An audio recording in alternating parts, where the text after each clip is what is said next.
All India human rights team Boppapuram దగ్గర పీరమ్మగారిపల్లె దగ్గర road 6 వే పరిశీలించారు. ఇక బెంగళూరు విజయవాడ పోయేటటువంటి ఈ 6 లైన్స్ హైవేలో కాంట్రాక్టర్లు నాణ్యత లేనటువంటి రోడ్డును నిర్మించారు. మెగా ఇంజనీరింగ్ కాంట్రాక్టర్లు అధికారులు వీళ్ళంతా కుమ్ముకై నాసిరకమైన రోడ్డు నిర్మాణం చేస్తున్నారు అని మాకు సమాచారం అందితే మేము వెంటనే అందుబాటులో ఉన్నటువంటి విలేకరులను తీసుకొని అక్కడ పోవడం జరిగింది. అక్కడ పోయి చూస్తే ఒక్కొక్క రాయి 200 కేజీల నుండి 20 కేజీల రోడ్డుకు వేయించనున్నారు. పెద్ద పెద్ద బండరాళ్ళు కూడా వేసి దానిపైన మట్టి కప్పడం జరుగుతోంది. 20 అడుగుల ఎత్తున పోయేటటువంటి ఈ హైవేలో కింద ఫౌండేషన్లో ఇంత పెద్ద బండరాళ్ళు వేసి నాణ్యత లేనటువంటి ఈ గ్రీన్ 6 లైన్ రోడ్డును నిర్మిస్తున్నారు.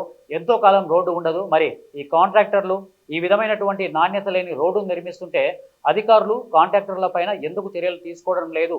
ఇక అధికారులు కాంట్రాక్టర్లు కుమ్ముక్కయ్యారా? తక్షణమే క్వాలిటీ కంట్రోల్ అధికారులు వచ్చి రోడ్డును నిర్మించవలను. ఇలాగే నిర్మిస్తూ ఉంటే భావితరాల వరకు ఈ రోడ్డు నడవడం కష్టమవుతుంది. ఎంతకాలం పనిచేస్తుందో అనేది అర్థం కాని సమస్య.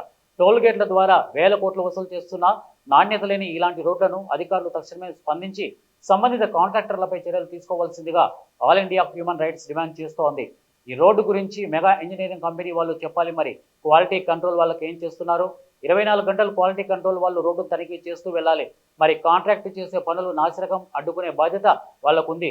నాసిరకం పనులు చేస్తూ ఉంటే కాంట్రాక్టర్లను అధికారులు పనులు ఆఫ్ చేయాల్సింది పోయి చూసి చూడనట్టు ఉన్నారు.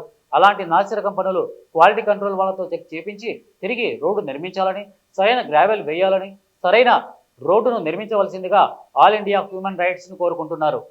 ఇక సభ్యులను ఉద్దేశించి ఆదేశించారు. కాబట్టి అధికారులు వెంటనే పరిశీలించి ఎక్కడైతే రోడ్డు నాసిరకంగా జరుగుతుందో అక్కడ తిరిగి నిర్మించాలని all India human rights demand చేస్తుంది.